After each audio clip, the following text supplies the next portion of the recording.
대한민국의 제일 남동쪽에 제일 끝에 있는 섬이 영도입니다. 부산에 있는 영도가 이제 제 고향이고, 영도에서도 뭐 제일 끄트머리 있는 촌동네 바닷가 앞에서 제가 태어났죠. 우육각 그 대학에 있는 그 분이하고 제가 아마 영도에서 제일 유명하지 않을까 이렇게 스스로 생각합니다. 영도 하면 영도다리가 이렇게 일제 시대 때 만든 영도다리인데 이게 들었다 놨다 하는 이 영도다리입니다. 큰 배가 지나갈 때 다리를 들고 이렇게 놓고 하는데, 제가 이제 뭐 어릴 때는 1970년대 이렇게다 보니까 그때는 다 되게 가난했습니다. 막 영도 전체에 봐야 아파트도 없었고요, 거지도 많았고, 많은 사람들이 가난하고 뭐 늘 거지들이 우리 집 앞에서 밥을 얻어가고 음식을 동냥하는 그런 기억들이 있습니다. 그리고 제 기억으로는 이제 나병 환자, 문둥병 나병 환자들도 꽤 많이 보였어요. 그래서 여러분 뭐 나병 환자 코가 없고 손가락이 떨어지고 이런 것도 어릴 때는 상당히 많이 봐서, 나병 환자가 이렇게 동네를 지나갈 때면 우리가 문을 이렇게 잠그고 이렇게 도망갔던 그런 기억이 있습니다. 한 번은 이제 나병 환자가 이렇게 동네에 왔는데, 동네에서는 이렇게 가까이는 오지를 못하니까 멀리서 나병 환자가 서 있었고, 사람들이 이렇게 웅성웅성 모여 있던, 어릴 때 제가 한 7살 정도로 이렇게 기억이 나는데, 70년대 중반에 이제 그런 기억이 납니다. 근데 이제 그 나병 환자 누구를 이렇게 만나려고 온 것 같아요. 근데 그 당시에는 이제 나병 환자들이 용호동이라는 곳이 있었어요. 그 용호동이라는 곳에 지금은 이제 고급 아파트 단지가 섰지만, 이곳에서 달걀을 생산하면서 나환자촌이라는 곳이 있었습니다. 여기서 이제 부산에서 나병 환자들만 모아서 달동네처럼 격리되어 있는 그런 마을이 있었어요. 그래서 부산에 있는 계란의 대부분을 여기서 생산을 하고 했는데, 여기에서 격리되었다가 영도에 있는 가족을 만나러 온 것 같아요. 근데 우리 그 무리들 안에서 이렇게 떨어져 있어가지고 나병 환자하고 이렇게 있으면서, 나병 환자들이 동네 오려고 하니까 어떤 어른들이 돌을 던지면서 오지 마라라고 했던 좀 충격적인 그런 사건이 이렇게 생각이 나고, 근데 그 무리들 안에, 우리 동네의 사람들 안에서 분명히 이 사람 나병 환자와 가족이 있다라는 것을 어릴 때 제가 느껴졌던 거예요. 왜냐하면 제 옆에 어떤 사람이, 두세 사람이 막 흐느끼면서 우는 것을 제가 들었거든요. 그때 제 어린 마음에도 이 사람은 저 문둥병자, 나병 환자의 가족이구나 하는 걸 제가 느꼈다라는 것이죠.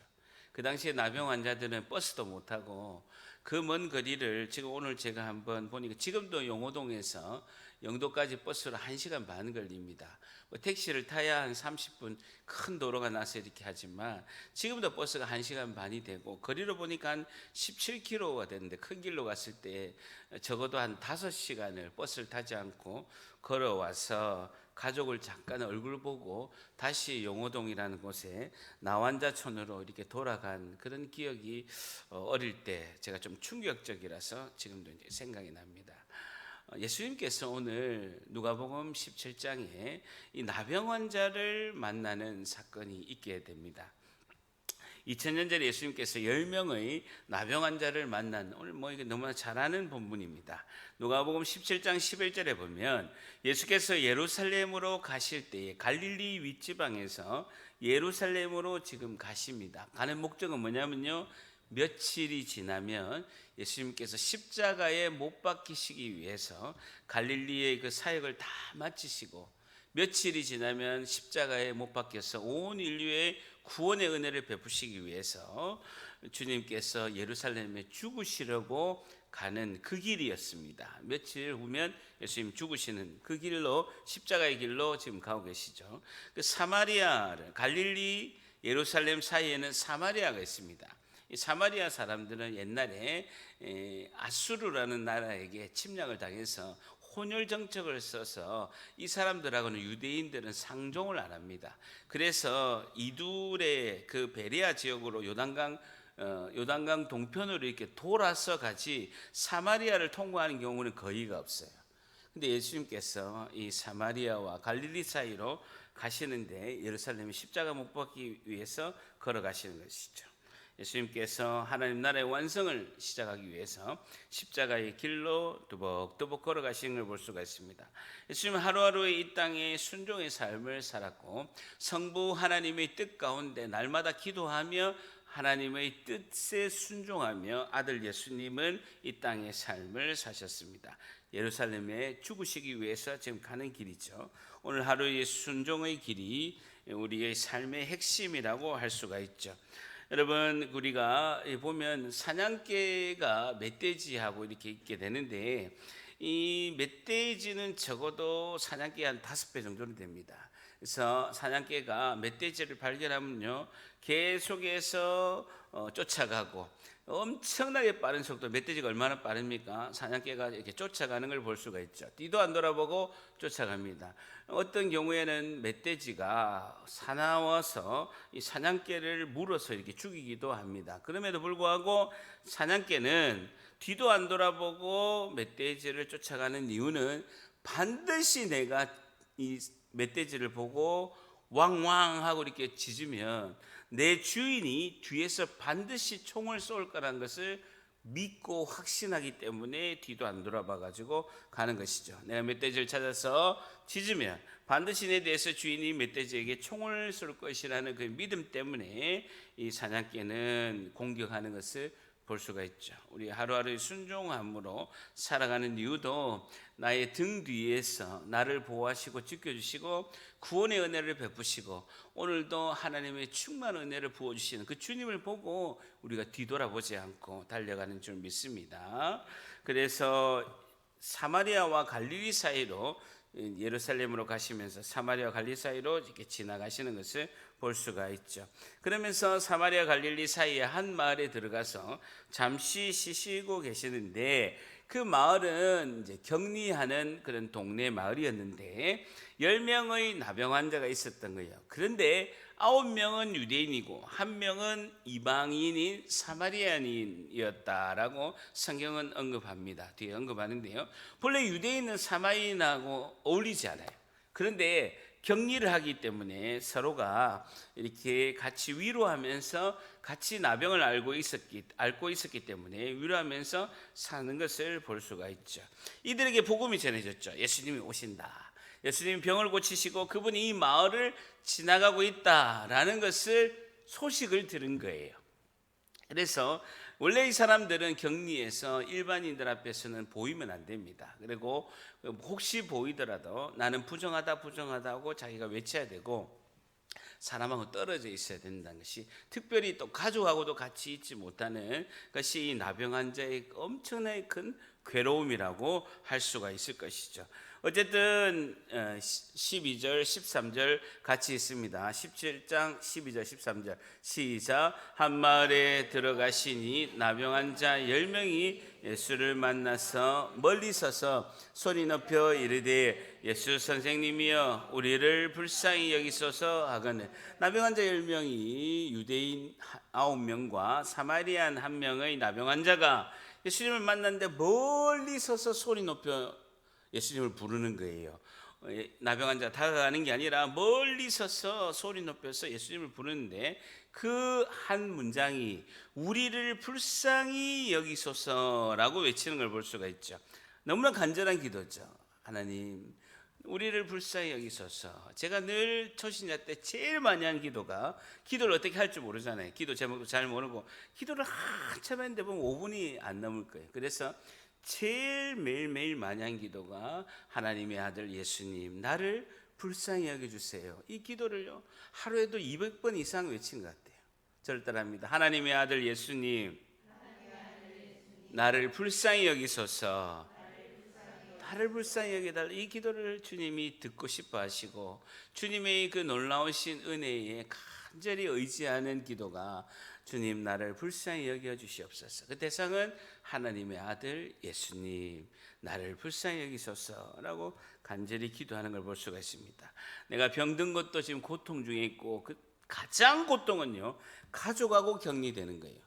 가족하고 격리된다는 것은 창설 없는 감옥에 갇힌 자가 되는 거. 이게 너무나 고통이란 거죠. 지금 또다시 우리 요양병원에도 보면 이제 대면 예배가 또 이제 불가하다라고 뉴스에 이렇게 나온 걸 보는데, 그 안에 계시는 요양병원에 계시는 부모님들이 한 번씩 이렇게 면회도 하고 나와서 식사도 하고, 코로나 전에는 이렇게 했었는데 지금 그렇게 하지 못하니까 창살 없는 감옥에 갇힌 자처럼 가족과 격리하는 것이 가장 큰 고통이죠. 보고 싶은 가족을 못 본다는 것은 얼마나 큰 고통이고, 병든 것에 대한 고통도 이렇게 심하게 됩니다. 지금 여기 불쌍히 여기소서 할 때 불쌍히가 엘레오라는 헬라어 단어입니다. 엘레에오라는 단어인데, 이 단어는 아주 자비를 베풀어 달라, 불쌍히 여기 달라라는 그 엘레에오라는 단어입니다. 이 단어는 우리가 가장 이제 비슷한 단어가, 예수께서 나와서 큰 무리를 보시고 마태복음에 보면 불쌍히 여기셨다라고, 그 중에 있는 병자를 고치셨다. 우리가 잘 알죠? 불쌍히 여기사, 이것이 스프랑크니 조마이, 이거하고 엘레오하고 짝지입니다. 짝지. 엘레오하고 스프랑크니 조마이라는 단어하고 다른, 스프랑크니 조마이라는 이 단어는 스프랑크노온이라는 단어, 내장에서 나왔어요. 그래서 내장이 끊어질 듯이, 자궁이 터질 듯이 아픔을 말하고 있습니다. 인간에 대한 긍휼하심의 그런, 예수님이 이 긍휼하심의 그런 마음이 있었기에 이 나병 환자들이 이 예수님께서 우리 하나님의 백성들을 불쌍히 여기는 것을 너무나 잘 알고 있었기에 엘레오, 주님이 스프랑크니 조마이, 불쌍히 여기는 마음이 가지고 계시니까 엘레오, 불쌍히 여겨 달라라고 간절히 호소하는 것을 이렇게 볼 수가 있죠. 자, 예수님께서 초창기에도 나병 환자를 많이 고치셨습니다. 누가복음 17장 앞에 보면요, 누가복음 5장 12절에도 보면 예수께서 한 동네에 계실 때에 온몸에 나병 들린 사람이 있어서 예수를 보고 엎드려 구하여 이르되 주여 원하시다면 나를 깨끗하게 하실 수 있나이다 라고, 이렇게 나병 환자가 병을 치료해 달라고 예수님께 요청을 합니다. 그때는 예수님이 어떻게 치유하셨냐면요, 손을 내밀어서 그에게 일부러 대십니다. 원래 나병 환자를 만지면 부정하기 때문에, 또 부정은 나병 환자의 그 부정 규례에 따라서 또 만진 사람도 격리를 당해야 돼요. 격리를 해야 되는 이런 복잡한데, 예수님께서 일부러 율법을 넘어서서 나병 환자를 손을 대시고 내가 원하노니 깨끗함을 받으라 하신데 나병이 곧 떠나니라 라고, 초창기 사역에도 나병 환자를 치료하신 그 내용이 누가복음 5장에도 있습니다. 근데 이번에는요, 예수님 독특하게 하시는 거예요. 손을 대신 것도 아니고, 그 다음에 병이 나을 거라고 선포하신 것도 아니에요. 매우 특이하게 이번에는 하시는 것을 볼 수가 있죠. 예수님한테 가까이 가지 못하는 10명의 나병 환자들이 예수님에게 외치기만 하는 거예요. 엘레오, 불쌍히 여겨 달라라고 예수님을 크게 부르면서, 큰 소리로 부르면서 정말 불쌍히 여겨 달라. 예수님 스프랑크니 조마이, 불쌍히 여기는 마음이 있지 않습니까? 엘레오라고 이렇게 외치는 것을 볼 수가 있습니다. 예수님은 치유의 말씀을 선포하지 않으세요. 근데 뭐라고 말씀하시냐면, 제사장에 가서 나병 환자들에게 몸을 보이라라는 거예요. 제사장에게 몸을 보이는 건요, 나병이 다 나은 거를, 다 나았을 때, 다 낫는 경우도 극히 드물지만, 어떻게 나병 환자 낫는 기록은 거의 드물지만, 혹시나 나았으면 제사장한테 가서 보여서 제사장이 다 나았다라고 확정을 해주면 가족한테 갈 수 있는 거예요. 가족 공동체한테 갈 수가 있는 건데, 일단 예수님께서 치유를 했다, 치료를 했다라는 것도 선포하지 않고 그냥 너희들이 제사장한테 가서 몸을 보여라 라고만 하시는 거예요. 나았다라고 이야기도 안 하고, 어떤 가부에 대한 이야기도 안 하시고, 그렇게만 선포하신다라는 것입니다. 자, 레위기 14장 1절에 보면요, 그 모세에게 말씀하실 때 나병 환자가 정결하게 된 날에 규례는 이렇게 하는데, 그 사람을 제사장한테 데려가라라고, 정결하게 되고 나면 율법에 따라서 제사장한테 가서 검사를 받아라라고 나와 있습니다. 제사장은 진영에 나가서 진찰을 하고, 그 환자에게 있던 나병 환자 환부가 나았으면 나았다라고 인정해주고, 공동체로 다시 돌아갈 수 있게끔 제사장이 이렇게 인정해 준다라는 것이죠. 어쨌든 아직 낫지도 않았고 여전히 나병 환자가 있음에도 불구하고 나병 환자가 있음에도 불구하고 예수님께서 낫지도 않았는데 깨끗함을 받았다라고 이제 예수님께서 말씀하시고 제사장한테 가라. 제사장 14절 한번 같이 있습니다. 시작. 보시고 이르시되 가서 제사장들에게 너희 몸을 보이라 하셨더니 그들이 가다가 깨끗함을 받은지라 라는 것입니다. 어쨌든 10명이 모두가 치유받은 것은 이들이 믿음이 있었던 것이죠. 외치기만 했는데 예수님께서 어떤 이야기를 안 함에도 불구하고 그들은 예수님을 믿는 믿음이 있었기 때문에 그들이 치유를 받은 것을 볼 수가 있죠.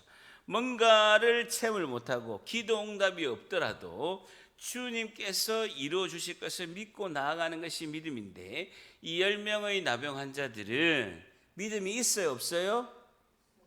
다시요. 이 10명의 나병 환자는 믿음이 있어요, 없어요? 있죠. 설교 듣고 계십니까? 자, 10명의 나병 환자는 믿음이 있어요, 없어요? 있다니까요. 아직 안 나았는데 예수님께서 만지신 것도 아니고 초창기 사역처럼 만지신 것도 아니고 나병이 치유됐다라고 한 것도 아니고 네가 나은 줄 알고 가서 제사장에게 네 몸을 보여라 라는 거예요. 나병이 걸린 상태로 제사장을 만날 수가 없는 거예요. 네가 나은 것을 알고 나은 것으로 믿고 가서 제사장에게 보이라 라고 하니까 10명이 다 간 거예요. 믿음이 있어요, 없어요? 있죠. 뭔가 체험을 못해도 기도응답이 없어도 주님께서 이루어주실 것을 믿고 나가는 믿음이 있다라는 것이죠. 이들 병고침을 받고 너무나 기뻐해서 10명이 제사장한테 가는 걸 볼 수가 있습니다. 자, 그런데요 15절 한번 같이 있습니다. 시작. 그 중에 한 사람이 자기가 나은 것을 보고 큰 소리로 하나님께 영광을 돌리며 돌아온 거예요. 10명 중에 한 명이 제사장한테 가다가 제사장을 만나지 않고 한 명이 돌아온 거예요. 돌아와서 16절에 보면 예수의 발 앞에 엎드려서 감사하니 그는 사마리아 사람이라는 거예요. 9명은 유대인인데 이방 사람, 유대인들이 사람 취급하지 않고 만나려고 하지 않는 그 사마리아 사람이 한 명이 예수님의 발 앞에 엎드려서 감사하는 걸 볼 수가 있다라는 것이죠. 길을 가는 그들의 운명이 여기에서 갈라지는 거예요. 9명과 예수님께로 돌아와서 감사하는 이 한 사람의 운명이 여기서 갈라지는 것을 볼 수가 있죠. 절대다수의 유대인 9명은 예수님 말씀하신 대로 가던 길을 가서 예수님 명령하신 대로 순종해서 제사장에게 가고 있어요. 그들도 병이 나았습니다. 근데 한 사람은 돌아온 거예요. 9명은 안 돌아온 거예요. 한 사람 이방인이 사마리아인이 감사의 길로 돌아온 것을 볼 수가 있죠. 이 사마리아 나병 환자의 감사의 특징은요, 즉시 감사했다라는 거예요. 심지어 제사장에게 가지도 않고 돌아와서 순종도 즉시하고 감사도 즉시한 것을 볼 수가 있죠. 9명은 순종은 하였으나 감사를 하지 못하였다는 거예요. 이들에도 나름대로 이유가 있는 거예요. 이들이 불순종하고 예수님께 명령을 따르지 않은 게 아닙니다. 순종했고 믿음도 있는 거예요. 그들은 순종하고 믿음도 있었으나 감사를 하지 못한 이유는 첫째는요, 예수님 말씀하신 대로 제사장한테 가서 보여서 너희들이 병이 나은 것을 확인해라라고 명령했기 때문에 그 말씀에 순종하기 위해서 제사장에게 간 거예요. 두 번째는요, 그들에겐 가장 지금 신속히 뭔가를 해야 될 게 있어요. 그는 빨리 나와서 가족을 만나고 싶었던 거예요. 공동체에서 생활할 수 있도록 제사장이 허락만 한다면 빨리 가족을 만나고 싶어요. 수십 년 동안 그들은 가족을 만나지 못해서 감옥과 같은 생활을 하고 있었기 때문에 가족을 보고 싶었던 거예요. 제사장에게 가라는 명령도 순종해야 되고 가족을 만나려고 하는 마음이 큰 거죠.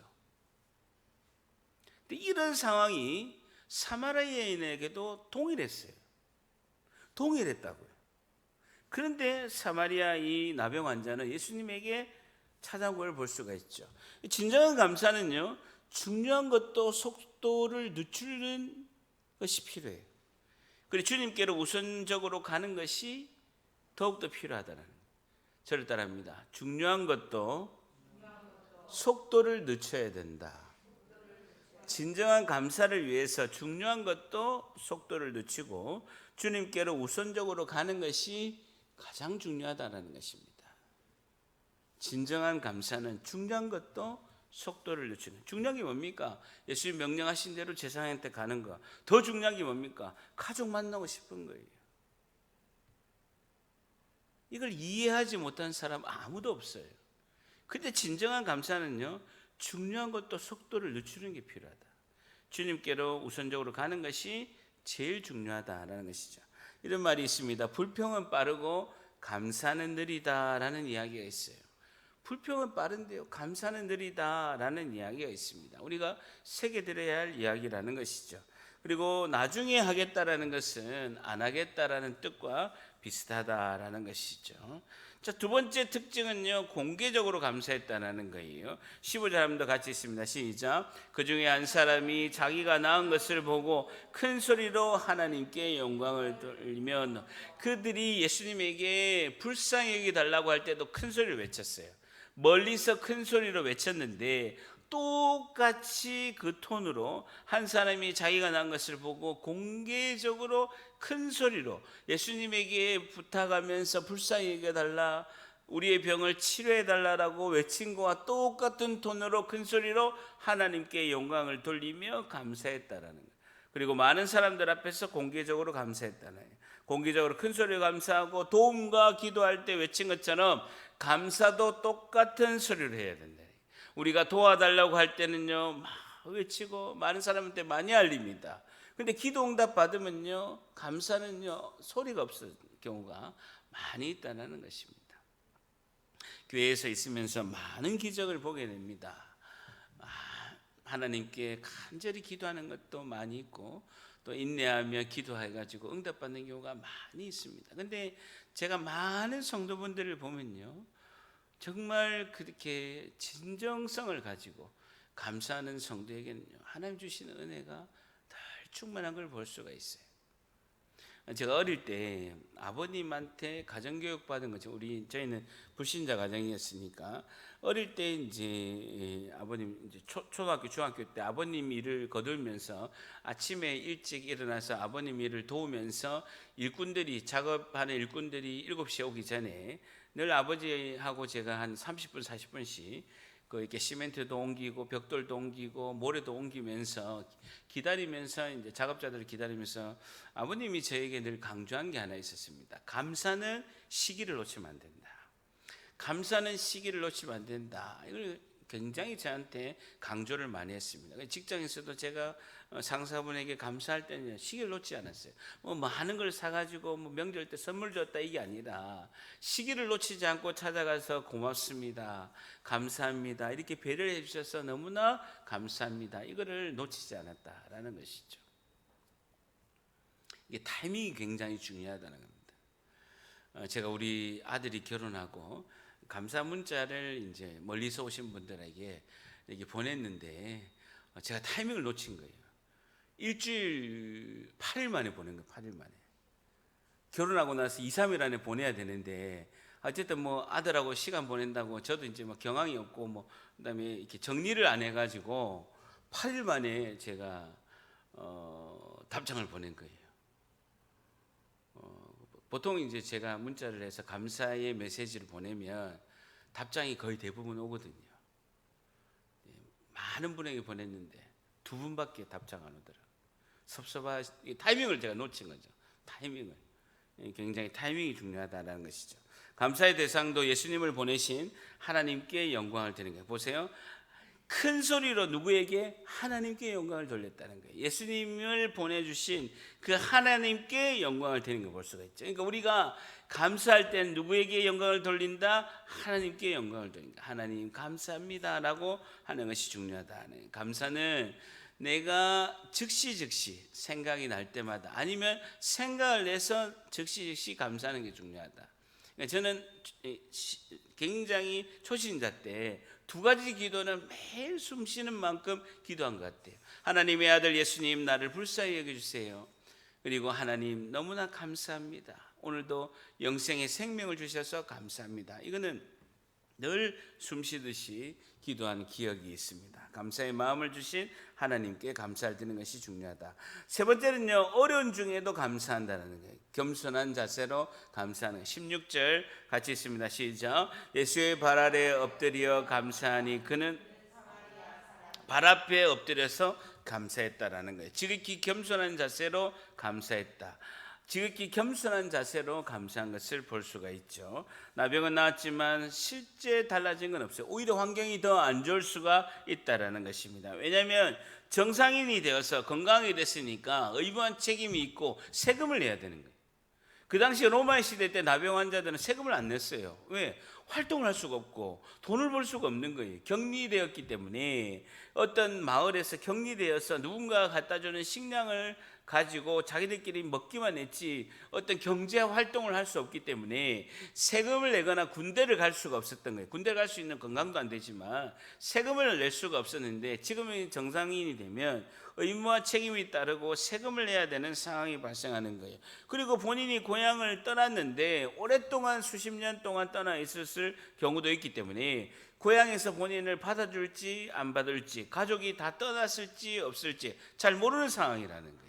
오히려 나병 환자촌에 있을 때는 먹을 거라도 편안하게 먹었는데 더 상황이 안 좋아질 수도 있다는 것이죠.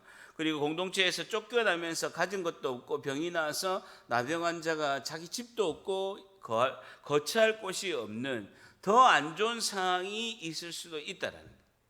다행히 가족도 있고 받아줄 가족도 있고 집도 있으면 몰라도 그럴 가능성이 굉장히 적다라는 것이죠.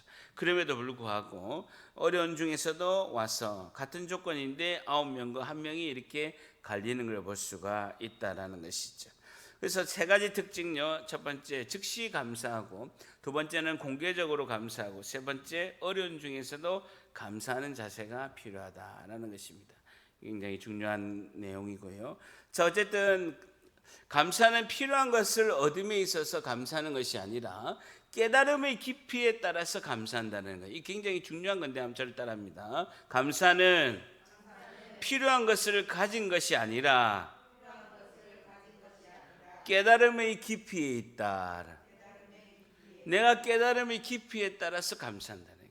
여러분, 내가 필요한 것을 하나님 이걸 주세요, 주세요, 이걸 꼭 해주세요 해가지고 하나님이 들어주셔서 그런 것에 대해서 물론 그것을 내가 필요한 것을 얻었고 내 소원을 이루어서 감사하는 것도 있지만 그보다는 왜 이것을 나에게 해주셨나 하는 그 하나님의 뜻과 섭리를 깨달으면 감사한다는 거예요. 섭리를 깨달아야 돼요. 하나님의 뜻을 깨달아야 된다는 거예요. 하나님이 왜 이때 이 시기에 나에게 고난을 허락하셨고 왜 하나님께 엎드려 기도하고 나아가고 순종하고 인내했을 때 하나님께서 왜 이것을 그때 이루어 주시고 기도에 응답을 받게 하셨는가? 그 시기는 내 생각과 내 뜻과 내 시기가 아니라 하나님의 뜻과 하나님의 그 시기에 왜 그렇게 하셨는가를 나중에 깨닫게 된다는 거예요. 그 깨달음의 깊이에 따라서 감사한다. 어려울 때는 예수님을 잘 믿었다가 잘 될 때 예수님을 떠난 경우가 너무나 많아요. 너무나 많다고요. 너무나 잘 살고 너무나 건강하고 너무나 많은 것을 다 가지게 되면 오히려 예수님을 떠난 경우가 많이 있다는 것입니다. 영국의 설교자 스펄전은 이렇게 이야기했습니다. 사람들은 은혜는 물에 새기고 원수는 바위에 새긴다라는 말이 있습니다. 은혜는요 물 흘러가듯이 잊어버린 경우가 많이 있다는 거예요. 근데 원수는요 내 마음에 바위에 새긴다는 거예요. 정을 가지고 내 마음의 바위에 원수는 새긴다라는 것이죠. 감사함으로 기도하는 것, 이것이 진정한 기도다. 영적 예배고 신령한 예배라는 것을 알 수가 있습니다. 예수님 깜짝 놀라시는 거예요. 17절에 보면 예수께서 대답하여 이르시되 10사람이 다 깨끗함을 받지 아니하였느냐? 그 9은 어디 있느냐라고 예수님께서 깜짝 놀라신 거예요. 그러면서 두 번 또 물어보시는 거예요. 이 이방인 사마리아 이방인 외에는 하나님께 영광을 돌리려 돌아온 자가 없느냐라고 그 9은 어디 있느냐? 제자들에게 두 번 질문하는 거예요. 하나님께 영광을 돌리려고 돌아온 자가 없느냐? 진짜 이 한 명밖에 없느냐라고 물어보시는 거죠. 예수님 왜 이렇게 물어보시겠습니까? 돌아온 사람이 적어서 그런 것도 있지만요. 두 번째는요. 돌아온 사람이 이방인, 유대인이 아니라 외국인 사마리아인이었다라는 것도 놀랬지만 세 번째는 더 안타까운 것은 주님께서 진짜 주시려고 하는 것이 있었는데 받으러 오지 않은 거예요. 주님이 감사의 표시를 못 받아서 섭섭한 게 아니라는 거예요. 왜냐하면 주님께서 주려고 하시는 게 있어요. 영광 받으신 하나님께 영광을 못 드린 것과 더 큰 은혜를 주시려고 예수님이 기다리고 계시는데 안 왔다는 거예요. 그게 뭡니까? 구원이죠. 구원의 은혜를 베푸시려고 주님께서 기다리고 있는데 이들이 안 온 거예요. 영광 받으실 하나님께 영광을 못 드린 것과 더 크신 은혜를 주시려고 기다리고 있는데, 주님께서 기다리고 있는데 진짜 선물은 뭡니까? 구원의 은혜죠. 병을 치료한 걸 넘어서서 구원의 은혜를 베푸시려고 하는데 그 9명은 오지 않은 것을 볼 수가 있다는 것이죠. 결국 9명은 나병 환자로서 통증을 못 느끼는 사람에서 나중에는요, 이 사람들이 건강을 회복하고 통증을 느끼는 사람으로 되었지만 영적으로 감사를 못 느끼는 사람으로 영적 나병 환자가 되었다라는 것이죠. 다시요, 나병 환자의 특징이 뭡니까? 손이 떨어져 나가고 코가 떨어져 나가고 귀가 떨어져 나가도 아무런 아프지 않은 거예요. 감각이 없는 거예요. 통증을 못 느끼는 사람이 나병 환자인데 감사를 못 느끼는 영적 나병 환자가 되었다라는 것입니다. 그러면서 19절에 그에게 이르되 일어나 가라. 엎드려서 예수님께 감사하는 이 나병 환자의 치료된 나병 환자에게 내 믿음이 너를 구원하였느니라 라고 예수님께서 말씀하고 있습니다. 내 믿음이, 너희 감사함의 그 믿음이, 감사함의 믿음이 예수님께서 구원을 얻었다, 구원을 받았다라고 예수님께서 직접 말씀하신 걸 볼 수가 있죠. 구원은 생명이신 예수님이 주시는 것이고, 믿음은 구원의 통로인데 그 믿음은 감사함의 믿음이 되어야 된다는 것이죠. 감사가 없는 믿음은 불신앙과 같다는 것이죠. 어쨌든 9명의 유대인은요, 육체의 고침은 받았으나 영혼 구원을 받았다는 기록은 없다는 것입니다. 성경에서는 기록하고 있지 않다는 것이죠. 감사하기 전까지는 하나님께서 준비하신 복을 다 받을 수 없다라는 것이죠. 그 감사가 중요하다는 거예요. 여러분, 감사는 뭡니까? 어떻게 하면 감사하는 걸 표시할 수 있을까요? 마음을 담아서 주님께 감사함의 고백하는 거예요. 내가 교회에서 봉사하고 헌금을 하고, 이게 감사를, 이것도 감사의 표시죠. 진짜 감사의 표시는요, 정말 마음을 담아서 내 영혼이 전심으로 하나님께 감사함으로 나가는지, 내 뜨거운 눈물이 주님께 감사함으로 나가는지, 매사에 범사에 감사함의 마음을 가지고 있는 것이지, 내가 불평을 많이 하고 있는지 주님께 감사를 많이 하고 있는지 하루를 한번 체크해 보세요. 내가 불평을 많이 하고 원망을 많이 하고 짜증을 많이 내는지, 내가 온유함으로 감사를 많이 해서 주님께 감사함의 고백을 많이 하고 있는지 한번 체크를 해보면요, 나의 신앙의 척도가 정확하게 나올 수 있다는 것이죠. 어쨌든 감사하기 전까지는 하나님께서 준비하신 복을 다 우리가 받을 수 없다. 우리의 삶이 하루하루 감사하며 하나님의 영광을 돌릴 때 하루의 구원을 받을 수 있다는 것을 우리가 결론적으로 알 수가 있는 것입니다. 그래서 예수님도 하나님께 하루하루 순종하며 감사하며 예루살렘 십자가의 길로 가고 계신다는 거예요. 그러니까 하루의 구원은요, 하루의 감사, 하루의 순종으로 구원의 여정을 우리가 걸어간다는 것이죠. 누구도 자만하거나 교만하면 되지 않는다는 겁니다. 하루하루 순종함으로 감사할 때, 내가 그 십자가의 영광을 위해서 걸어갈 때 하나님께서 가장 기뻐하시고, 우리의 입술의 고백은 하나님의 아들 예수님 나를 불쌍히 여기시고 주님의 은혜로 오늘도 하루를 감사해 주심에 감사하다라는 것을 우리가 고백하는 것이죠. 2000년 전 그날 예수님이 십자가에 지신 그 십자가의 그 자리, 예루살렘의 갈릴리 그 언덕에 우리가 날마다 가는 것, 이것이 믿음이고, 거기에서 우리가 뭘 고백합니까? 나를 위해 십자가 지시고 죽으신 예수님, 나의 죄를 해결하시고 천국 백성으로 삼아주신 예수님, 감사와 찬양과 영광을 올려드립니다. 이 고백을 주님이 받으신다라는 것이죠. 감사함으로 주님이 나 때문에 돌아가셨고 이 죄인 때문에 십자가를 지심에 감사함의 고백을 하는 것이죠.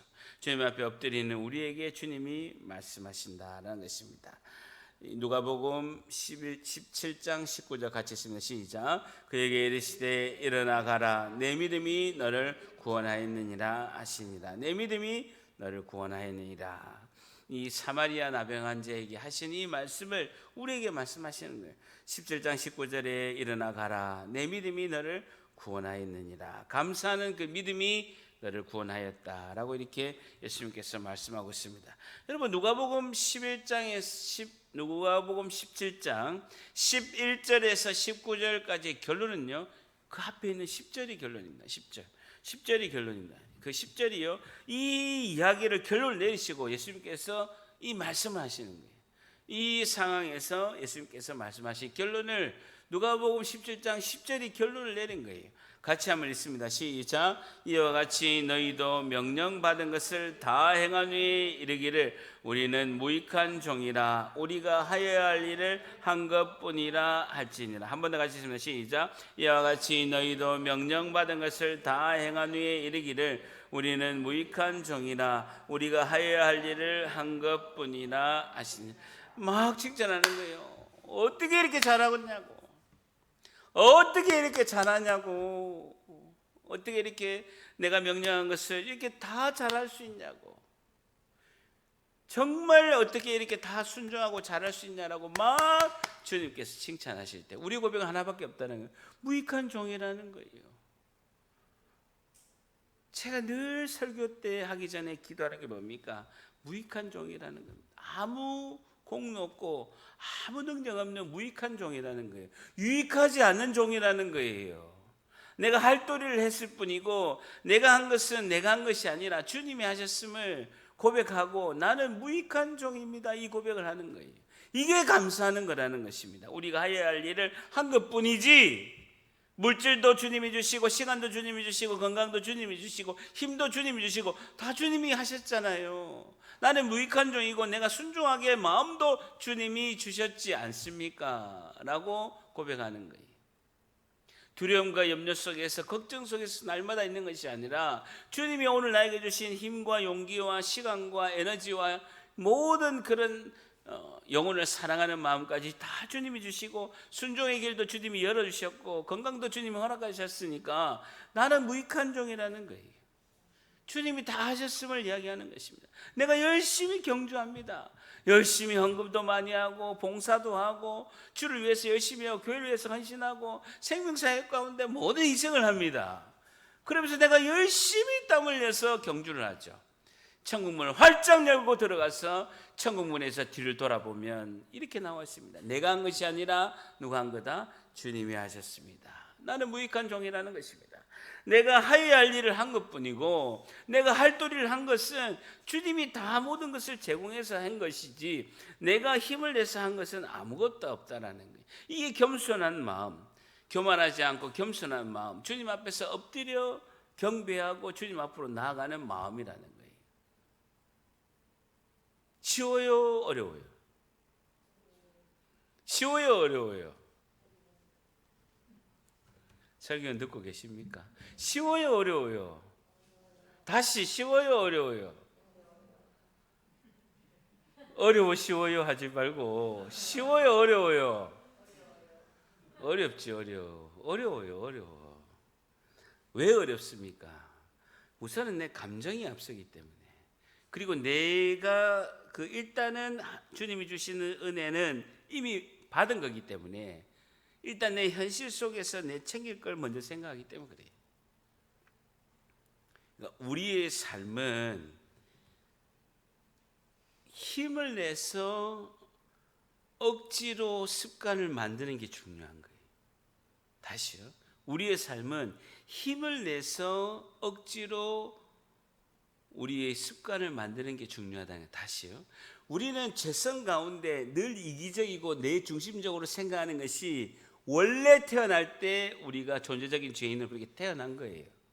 아담의 허리 아래 태어난 모든 인류는 원래 죄성을 가지고 이기적이고 내 중심적으로 나를 위해서 생각하는 존재로 태어난 거예요. 그런데 주를 위한 삶, 무익한 종이고 주님이 해야 될 일을 내가 한 것뿐이라고 고백하고, 그리고 믿음 가운데 하나님 얼굴과 내 얼굴 사이에 아무것도 넣지 않고 주님만을 의지하고 살아가야 되는 것은 내가 내 안에 계신 성령님께서 주시는 은혜로 억지로 힘을 내서 해야 되는 거예요. 그러니까 어려운 거예요. 그런데요, 이게 습관이 되고 루틴이 되고 이것이 내 삶의 모든 것이 움직이는 힘으로 되게 되면 오히려 거꾸로 하는 게 더 어렵다는 거예요. 이게 내 관성처럼 이게 딱 세팅이 돼 있다는 거예요. 그게 중요한 거예요. 현실은 보세요. 나병 환자 현실은 더 어렵게 됐다는 거예요. 세금을 건강하게 됐으니까 세금도 내야 되고 가족들은 다 없어질 가능성이 높고 그리고 공동체 안에서 생활을 못하고 당장 내가 생계를 위해서 지금 뭔가를 해야 되는 현실이 눈앞에 있을 가능성이 매우 높다라는 거예요. 오히려 이런 생각이 들죠. 차라리 나병 환자 때가 좋았을 건데 라고 할 수가 있다라는 거예요. 그럼에도 불구하고 우리의 삶의 생각은 현실을 넘어서서 환경을 넘어서서 주님이 주신 은혜에 감사함이 1번이 돼야 된다는 거예요. 1번이 돼야 된다는 거예요. 이게 굉장히 중요한 거예요. 1번이 뭐가 되느냐가 중요한 거예요. 결국은 우리 인생의 삶은 내가 주인이냐 예수님이 나의 주인이냐 이 싸움을 평생 한다라는 거예요. 주님이 나의 주인이시면 무엇을 하든지 감사함으로 나가야 되는 거예요. 주인 싸움을 날마다 평생 하게 된다. 평생 주인 싸움 한다니까요. 목사건 선교사건 평신도건 다 똑같아요. 내 일생에 있어서 평생 주인 싸움 한다.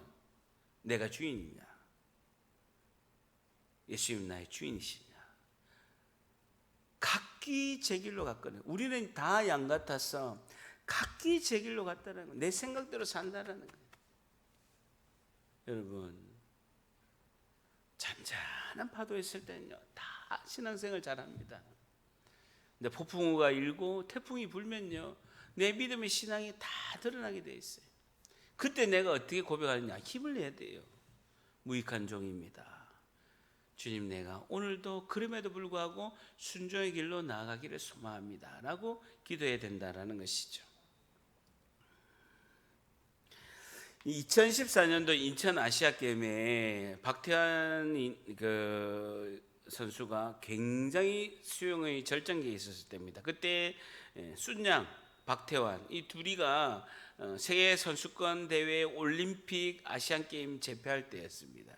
아주 최고의 하이라이트였죠. 계속해서 금메달을 따고 세계 선수권에서 막 금메달을 딸 때였고 올림픽에도 금메달을 따니까 아시안 게임에서 순양하고 이제 박태환이가 이제 하고 있었죠. 아시안 게임, 올림픽, 세계 선수권 금메달을 박태환이가 많이 따고 중국의 순양이 많이 따고 둘이가 하여튼 200m 이렇게 계속 이렇게 400m 이게 하여튼 1, 2등 늘 할 때였습니다. 이때 늘 언론들은 순양과 박태환의 그런 빅매치의 승부에 굉장히 이제 관심이 많았죠. 근데 22살에 일본의 하기노라는 선수가 있었는데 인터뷰를 유튜브 보면 나와 있습니다. 인터뷰를 하는 거예요. 아주 이게 어찌 보면 이제 막 이제 새로운 이제 수영 선수가 이제 이렇게 박태환과 순양에게 도전하는 그런 일본의 수영 선수가 있었어요. 인터뷰를 딱 하면 유튜브에 보면 여러분 아시겠지만 자기가 분명히 하기노가 이렇게 얘기합니다. 내 우상은 박태환이다. 내가 열심히 수영을 해서 박태환처럼 되는 것이 내 소원이고 내 우상은 박태환이다라고 자기가 이제 고백을 한 거죠. 그래서 200m가 SBS에 보면요 유튜브에 나와 있는데 이제 박태환이냐 순양이 1등 할 거냐 이렇게 막 경기를 하고 있었죠. 그래서 막 200m를 계속 중계하면서 박태환 순양 했는데 박태환이 계속 1등 했어요. 결론 누가 1등이다? SBS 해설자가요 다 터치할 때까지 박태환 순양 하기노예요. 그만 봐보세요. 정말 웃겨요. 8분짜리 유튜브 영상이 있는데 박태환 순양 하다가 하기노예요. 하기노가 1등인 거예요. 여러분 2014년도 아시안게임 MVP가 누군지 압니까? 하기노예요. 순양, 박태환, 하기노가 7번 아시안게임에서 만났는데요 누가 제일 금메달을 많이 땄냐면요 하기노가 금메달 4개, 은메달 하나, 동메달 2개 땄어요. 7번 만났는데 금메달 4개, 은메달 하나, 동메달 2개 딴 사람이 인천 아시안게임 2014년도 전체 통틀어서 MVP가 하기노예요. 무명이었어요. 무명. 전혀 알려지지 않고 바로 수영하기 직전에 어떻게 할 거냐고 인터뷰할 때 내 우상은 박태환이다. 나는 박태환처럼만 됐으면 좋겠다라고 인터뷰한 사람이 MVP가 됐다고요. 왜 이걸 이야기하느냐? 예수님께서 우리가 다 심판대 앞에 설 것입니다. 마태복음 7장 23절에 보면 우리가 천국 가는 그 입구에서 다 예수님이 심판대 앞에 오면요, 깜짝 놀랄 일이 있다라는 거예요. 저 사람이 천국에서 제일 큰 자리에 있네. 근데 이분은 왜 천국에 보이지 않지? 하는, 너무나 천국 가면 놀랄 일이 많다는 거예요. 어떻게 저 사람이 천국에 제일 큰 자리에 있지? 오늘도 새벽기도 보면 뭐라고 말씀합니까? 예수님께서 제자들에게 이렇게 말씀합니다. 부자 가난이 이제 물질이 너희가 가난한 자에 나눠주고 이렇게 하라니까 자기가 근심이 많아서 돌아갔다라고 있지 않습니까? 이 제자들이 이야기하죠. 예수님 진짜 목회 못한다고, 아니 부자들을 저렇게 보내면 어떡합니까? 라고 했을 때 예수님께서 뭐라고 합니까? 그들은 다 모든 걸 버리고 예수님께 나왔죠. 예수님께서 그 날이 올 때 하나님 보좌 우편에서 너희들도 12보좌에 앉을 일이 있을 것이다. 제자들은 다 순교를 했지 않습니까? 순교자의 자리에 있을 것이다. 우리가 가보면요, 깜짝 놀랄 일이 많다라는 거예요. 무명의 하기노가 순양과 박태환하고 그걸 다 제끼고 아시안게임 그 수천 명의 선수 중에서 1등을 해서 MVP가 될 거라고 아무도 생각 못했다는 거예요. 감사할 줄 아는 성도가 가장 큰 자리에 올라간다. 가장 큰 상급이 있다라는 거예요. 그런데요, 저분은 장로도 하고 교회에서 제일 봉사도 많이 하고 제일 헌금도 많이 했는데 이럴 수 있다라는 것입니다. 그때 내가 그들에게 밝히 말하되 내가 너희를 도무지 알지 못한다. 불법을 행하는 자들아 내게서 떠나가라. 내가 너희를 도무지 알지 못한다 하는 사람도 있다라는 거예요. 그렇게 감사가 중요하다는 겁니다. 우리가 힘을 내서 생각을 내서 에너지를 써서 하나님께 늘 감사하는 마음으로 나아간다면 주님이 그 마음 가운데 성령이 충만해서 날마다 주님과 동행하고 주님과 함께하는 충만한 은혜가 우리 가운데 임할 수 있다는 거예요. 내가 이렇게 했으니까 당연히 하나님 그렇게 해야 되는 거 아니에요? 당연히 내가 이 정도 했으니까 주님 이렇게 해야 되는 거 아니에요? 내가 너희를 도무지 알지 못한다. 그 엄청나게 생각도 하기 싫은 그런 상황이 발생할 수 있다라는 것이죠. 오늘도 우리가 마음 깊숙한 곳에서 주님 너무나 감사합니다. 구원의 은혜를 베푸시고 오늘도 우리 가족과 함께 예배하고 찬양하고 하나님의 은혜 가운데 말씀 가운데 인도해 주시는 은혜 감사합니다. 저희들은 무익한 종일 뿐입니다. 하나님 저에게 충만한 은혜를 부으셔서 주님의 놀라우신 은혜에 날마다 감사함으로 나아갈 수 있도록 주님 날마다 감사의 기도를 올리는 우리 모두가 되시기를 주님의 이름으로 간절히 축복합니다.